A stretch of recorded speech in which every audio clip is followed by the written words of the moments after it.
right, friends. Welcome to another episode of Life According to Brian. And Jason. Hey, Jason. It's another episode. What's on your mind? Dude, our last episode was about the Indy 500. We kind of talked about it, but I want to know three more things that I should be looking at the Indy coming up this Sunday. So Sounds can good. you help me out? I can. So pretty much the month of May is all IndyCar. And last weekend they did the qualifying for the starting grid. So there's 33 cars that take the track, and it's 2.5 mile track, and they go 3 wide in the start. So it's called a rolling start. They wave the flag. And so 33 cars, 11 rows, and they're all going for it. But how do they get those 11 rows, right? Yeah. So they do a qualifying day. And so what that means is each car gets to go out on the track. They get a warm up lap or two. And when that flag drops, they have to go as fast as they can for 4 laps. And then they do an average. So you get 4 hot laps, and then they'll average it out. And that person who had the best 4 laps out of all 33 cars takes what's called pole position. And pole position basically means you're on the pole. The pole is the wall side of the track. So the track goes counterclockwise, right? Right. So poles up high gives you the best view. And that average that won was Alex Palou. He's a Spanish driver, and he's like the guy to beat the last 4 or 5 years in IndyCar, and he had an average 232.248 miles an hour. That's an average. That means all 4 corners are averaged in, and that's just flying. I mean, these guys are going through these corners at 220, 240 in the straight, and it's just qualifying's a show. So it's very exciting. So that's how they do it. How many cars are in the race? 33. Okay. 33. So there's 11 rows, 33 cars, 3 in each row. And 1 female racer this year. Sometimes there's 2 or 3. This year there's only 1. There's Catherine Legg. And she qualified row 9th. She's in the middle. Oh, that's good. And little side note here, she's not only a bobsled racer, but she's a professional car racer. She's going to do what's called the double. So she's going to run all 500 miles of the Indy 500. When she's done, she gets on an airplane. She flies to Charlotte, North Carolina for the NASCAR 600. She's going to hop in a NASCAR and drive 600 miles. So she'll be the first woman to do that. And it's a rare thing for anyone to do it. I think the last time it was done was a couple years ago. Okay. It sounds weird, but it's running 2 big endurance races in the same day. And they're hard to do, and here's why. Indy could be delayed due to crashes or rain, right? Right. And so then you just don't make it to the NASCAR race. So that could happen. So when you're watching, watch for Catherine Legg, number 11. See if she makes it through the race, and then see if they'll make a big deal out of announcing it. Oh, hey, she's off. She's getting on a helicopter, and they're flying her out. That whole thing. Right. And so that's a little side treat going on. The other side treat is number 47, Mick Schumacher. If the name Schumacher doesn't ring a bell, well, his dad was probably the best Formula One racer of all time. So he was 7-time world champion, one of the most decorated racers and fearless drivers ever to sit in a Formula One car, and that's his dad. And Mick tried racing Formula One, not too much success. And then he got the call to come over to IndyCar, come to the United States. He's done well. Put it this way, Europeans don't understand this going left thing. In fact, they make fun of it. Well, you guys just drive, go left, go left. Well, there's a lot more to it than just turning the car left. You got to understand aerodynamics. When you're flying at 240 miles an hour and you just miscalculate how you move the steering wheel. It's like driving on ice, you know, you're just gone. And that happened in Monday, practice. So they did the qualifying. They had another practice on Monday. Okay. And then the number 2 guy, Alexander Rossi, he qualified second. One of my favorite drivers. He's won Why is he one of your favorite drivers? He won it many years ago.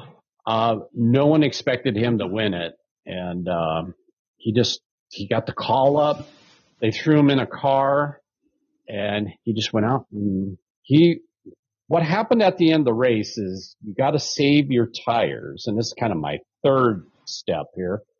I talked about qualifying. I'm talking about who to watch. And the third part is how do you keep the car with fuel and good tires at the end of the race? Alexander Rossi is one of the best at doing that.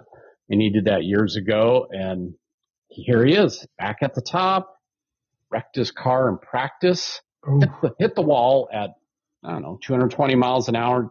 What happened is the back end just left. His tires kind of degraded and he just lost what they call grip and he just spun around. He hit the wall coming out of a corner. So that's pretty bad. And then the person who was following him, Pato O'Ward, he's from Mexico. He's actually the star of IndyCar. He's the most favorite driver out of all the drivers. He's number 5. So watch for Pato, young talent, very good. People love him on social media, that whole thing.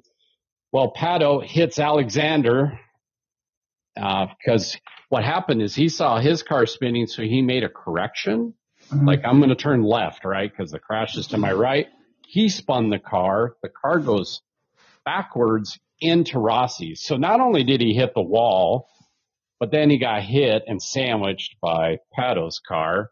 And so he had something wrong with his hand. They had to take him by ambulance, Alexander to, medical clearance. And they say he can drive on Sunday. So even with a damaged hand. So that's the other thing is when a crash starts to happen, you have to take your hands off the wheel.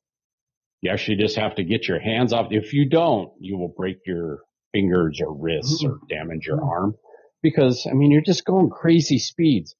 When you hit a wall like that, you're hitting somewhere between 50 and 100 Gs. Okay. All right. 50 to 100 Gs kills most people. These cars these days have such technology in them where they're custom fit to the driver. They have all these crumple zones.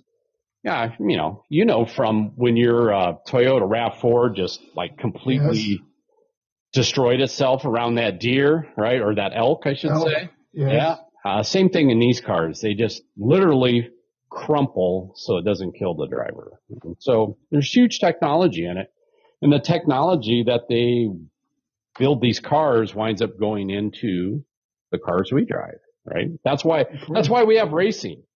It's sponsored by the automotive industry, really, and the technology that comes out of it we see in our everyday cars. So the crumple zones in cars really came out of auto racing. How do you save race car drivers at high speeds? I wonder if that'll work for regular cars. Sure. It's different, but it's the technology. And so yeah, knowing the backstories, like anything, it's like your favorite baseball player, football player, soccer player, a little bit of backstories, it makes it a lot more exciting. Now, if our listeners are checking on what you're looking at the numbers, positions, I noticed Mick Schumacher has an R after his name. Dennis Hager has an R. Right. Jacob Abel has an R.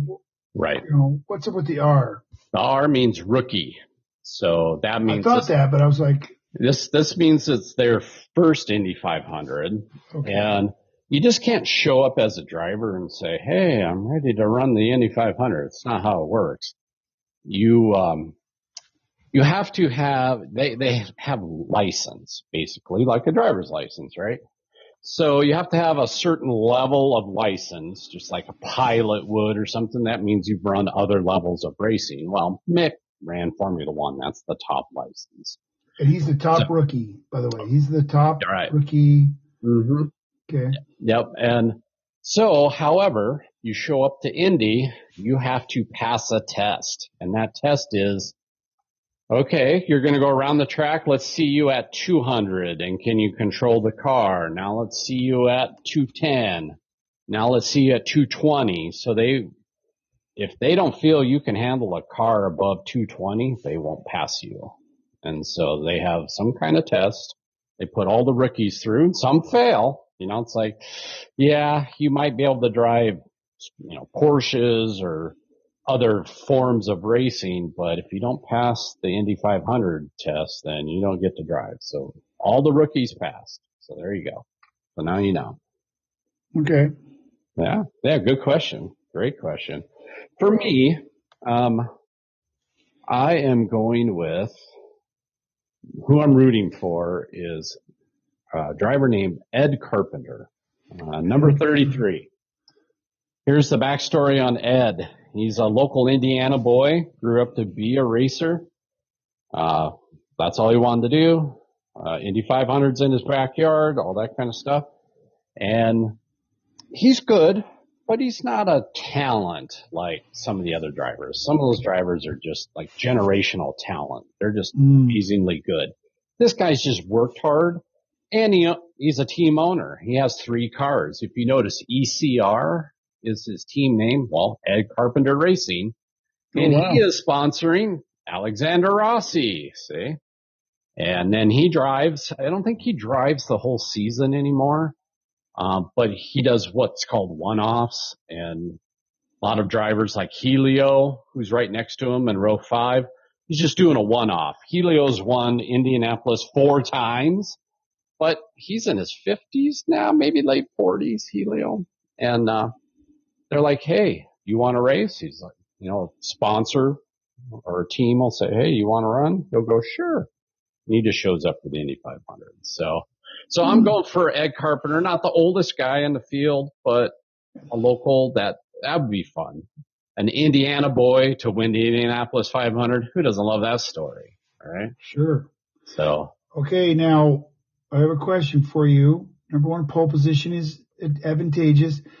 What is the percentage? What is the chance that the first 1, 2, 3, 4, 5 drivers finish in the top? Does it really matter, or can this have dark horses where all of a sudden, whoa, It's mostly won by dark horses. I mean, your odds go up, but what happens is it's 500 miles and it's close competition. It's 33 cars out there. Formula One, which is a very similar looking car, but they're like worlds apart. They're completely different. There's only 22 cars out there, so you got 11 more cars going a lot faster, and there's going to be crashes. And what makes this different is you have to get fuel. So that means when you come into the pits, you got to get topped off with fuel, and that fuel is very flammable. It's not the same fuel you use in your car. And so they'll spray a little water as they're leaving just to kind of dilute any kind of leftover fuel that goes out, because fire is one of the major problems in Indy 500, right? And Formula One doesn't do fuel anymore. Their races are so short, just a tank full of gas, and they have to change their tires maybe once. That's it. So here, the real drama is you might have 10 pit stops that day. More than half of those are getting fuel, probably all of them. And maybe sometimes you get 4 tires or 2 tires, things like that. So that's where the real drama happens, is who navigates that the best. And at the end, it's who can keep their tires and save fuel. Does that make sense? Yeah, but it's not. So it doesn't always mean the first 10 people are guaranteed to be high up. No. It's just you start at a better position. Way to go. Right. Well, and what's advantageous, I guess, to the people in the back. So say there's a small crash, things get piled up, they'll go into a yellow flag situation. So the cars are still circling, but it's at a much lower speed. There's a yellow flag, not a green flag, which means full race. And so they have to maintain a certain speed. Well, that allows the drivers in the back to bunch up. That means come back towards the front, right? So, like, oh, so-and-so spun out. You run into the pits, top off, get some new tires, splash of fuel, you get back in line, and now all of a sudden you can see the front because everyone got bunched up now. There's a pace car that'll go out and pace it out. That pace car will go off. And they'll run a kind of a slow lap, and then they'll wave the green flag again, and off you go. So it's very conceivable someone could come from like 30th place and win this. So that's what makes it fun. So anyone who's out there has a shot at winning the Indy 500 versus Formula One. You get pole position. Yeah, I have to say it. The racing is boring. Because it's so short. It's so short, and the odds are like 80% the first or second place driver are going to win the race. Okay? Here, it's very wide open on who can win. So that's what makes it fun. So other than growing up riding, we talked about in our past podcast, which our listeners should check into, what really got you, or is it the drama, the stories? Is it the tech being used? I mean, obviously it's probably all of this, but what keeps you coming back year after year going, what's up with these races and the 500? I mean, you and I, we always had parents that had sports on, but I think for me, when I was younger, so I grew up in South Dakota, and my dad would take me out to the dirt track. And we just had our local stock car racing out there. It's dirt, it's oval, the noise is what sells it. You're like, oh, wow, that's loud. It's fun. They're driving sideways, all this cool stuff. And then we moved to Arizona, and then I get to see the big boys run, and there's nothing like the sound of those cars in say the 70s and 80s. The engines have changed over time. They're much higher pitch now than V8s or the V10s they had back in the day. And but still, nevertheless, the noise is great. And when you can feel it through your body, it's a visceral experience. So for me, that's what I'm always after. I just remember how it feels to be in the crowd. And then, when you're sitting with people who know the race, they're like, hey, watch for this car. And you're like, what's that car? So then you're trying to get your little binoculars. You're trying to see it, because you're at the track and you're trying to find number 5 or whoever you should be looking for. And that's always fun because if you're just sitting there, you can never tell who's really in front without the announcer telling you who's in front or looking at the board, say on TV or out at the track. But it's the drama in between the first and last place is the real racing. It's all about drama, right? Drama. Yes, stories. Stories, right. Yeah. And what's nice about it, it's a very international field. Even though it's an American race, most of the drivers are from the international community of racing. So that's what's fun. Now, I know you may not know the specifics, but what do you win other than street cred? Is it pretty high cash paying? We already talked about getting milk and stuff, but is it like one of the more prestigious in that you're getting paid, or is it more like I won this and endorsements? I mean, or all the above? Yeah, you're just part of the legend now. I think that's what it's after. I think payment wise, I don't know, it's a couple million really kind of compared to like horse racing or a golf tournament. It's pretty low dollar. Right. But 110 years they've had to race, you get your name put on the trophy. And what's interesting about this race is usually most races they have first place, second, third, right? And they have the podium, kind of like the Olympics, where first is stands higher than the others. They celebrate. They got the wine or the champagne spraying. Indy, there is no second or third place. it's just you, the first place. And they put you up on this platform. They reel your car in and it spins around, this whole thing. And, so second really doesn't even count in this race. So. Right. So I looked it up. 20 million is dispersed among 33 riders, with about 3.8 million is what the winner would get. Well, that's not too bad, but still, yeah. No. A good Sunday in a golf tournament could do better than that. But, yeah, it's really just, you're part of the legends, I mean, you're just part of a very small group of people that can say, I won this race. Yeah. Mm-hmm. Yep. So, and the holy grail of racing really is, there's three races. Can you win the Indy 500?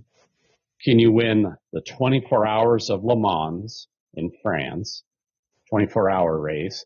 And the third is, can you win the F1 Monaco Grand Prix? Can you be the Triple Crown winner? So it's like horse racing, right? You got the Triple Crown, right? Horse racing, 3 races. Same thing in racing, and it's 3 different disciplines. It's IndyCar, which is different than Monaco, which is Formula One car, which is different than 24 Hours Le Mans, which is a specially built 24-hour race car of some sort. So, yeah. Right. Okay, well, I got 2 more for you.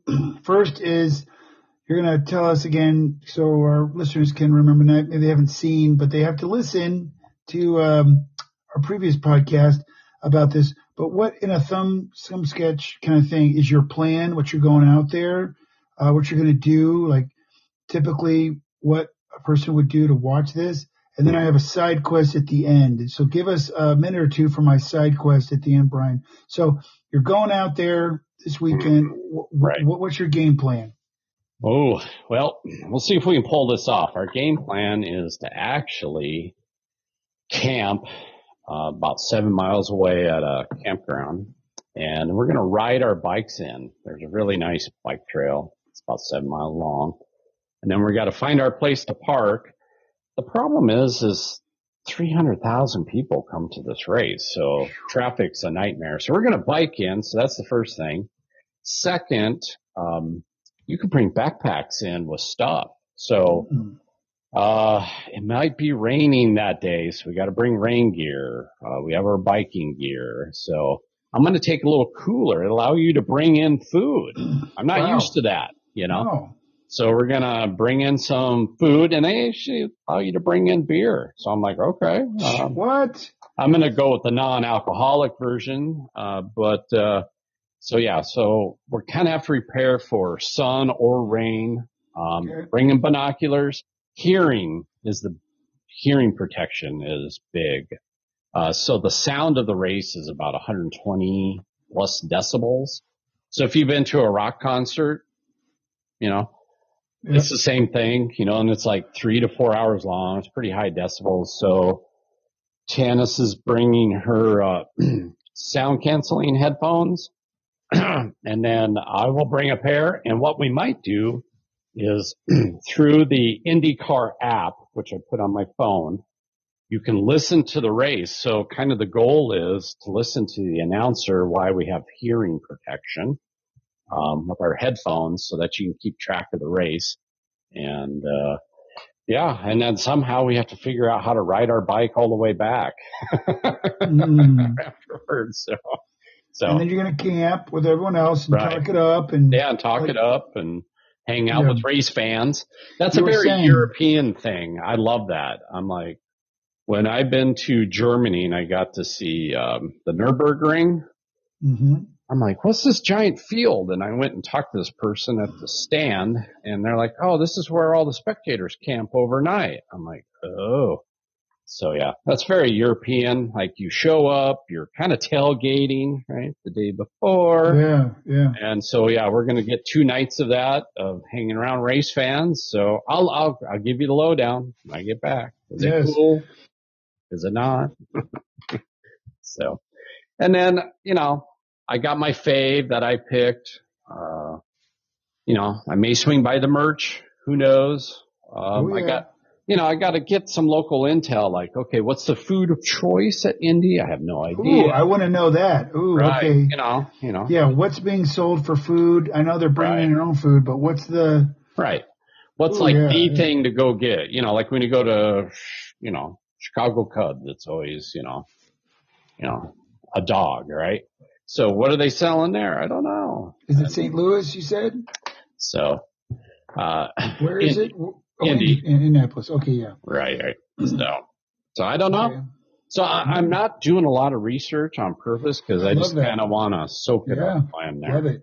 Yep. And I expect a full report. Well, before we go, we already talked in our last podcast also about the movie F1. Right. But here's my side quest.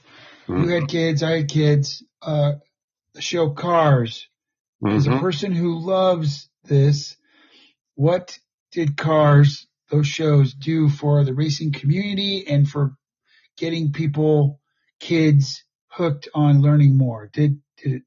What's your overall impression of Cars? They did it justice. I mean, it's obviously based on NASCAR. Yeah. Lightning McQueen's a NASCAR car. And I loved that movie when it came out, took the kids, and come full circle, I'm hanging out with my little 2-year-old grandson. I put on little clips of Cars. He loves it. I mean, I'm like, uh-oh. Right. I don't know. Something about spinning tires, loud noises, and cool cars. Somehow little kids even know. It just seems that was done very well. Yes. Yes, it was. It was. So, yeah, I think overall it really helped, bring up interest in racing, and those kids wound up watching, who grew up with the movie Cars, watch Drive to Survive on Netflix, the F1 series, and that's what makes F1 huge, is a younger generation found the sport. Well, dude, you mapped out good 3 reasons. I tried to side quest you on that, and kind of doing a 3-parter here, overall, and then this is a little more deep dive, and then I want to know what is on the food swag, and was it all hyped up? Would you go again? Our next one will be, would you go again? Was it worth it? Is it all? Are you like, oh my gosh, I'm a pilgrim, I'm going every year? I'm just curious. I will let you know, but to our fans, here's the 3 things. If you're going to watch it, look at the starting grid. Who's up front? Okay. Get to know why that grid's important. Number 2, pick a person to watch. Google them. Find out their background. What country are they from? Did they start racing kart at a young age? Whatever. What's their story? And then 3, got to watch the pit stops and the end of the race drama. That's just the basic 3 things you need to know, and you'll love it. You'll love it. Guess what, Jason? What, Brian? Hey, man, we're out of time. Oh. I know. It's a good conversation. So, hey, thanks for joining us on this episode of Life According to Brian. And Jason. Until next time, hey, enjoy the Indy 500. See ya.